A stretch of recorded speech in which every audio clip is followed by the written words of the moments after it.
Abraham was sitting at the entrance of his tent 3 days after circumcision.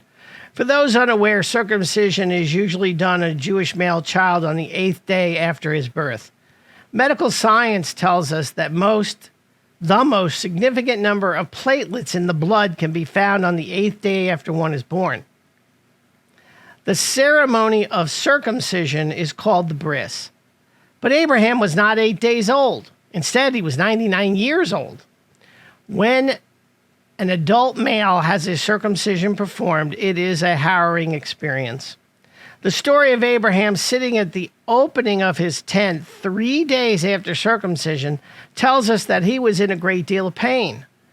Even though he was in great pain, he still wanted someone to come to visit him.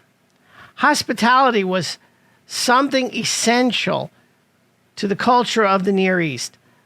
This idea of hospitality still exists in most areas in the Near East, wherever it's possible. So, Abraham was asking God to send him some visitors. He wanted to show them his hospitality. And 3 men showed up at Abraham's tent. The Midrash tells us that these 3 visitors were angels from the Lord.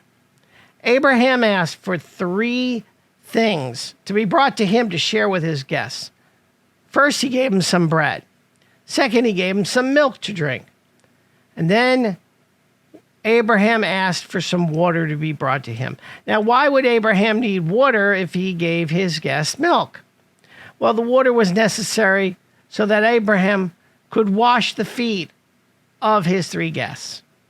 This was a custom of hospitality in the Near East.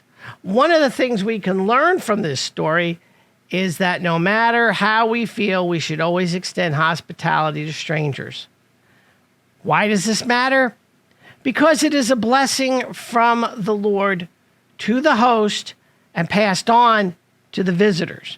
In other words, God gives us blessings so that we can share these blessings with other people.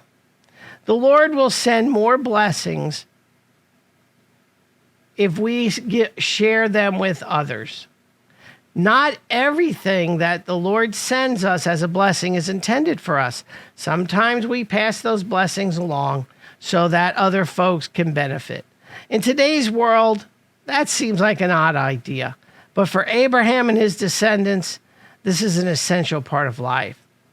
Share your blessings from the Lord, and the Lord will give you even more. God bless you in listening to this Parsha short talk. And as always, Shalom.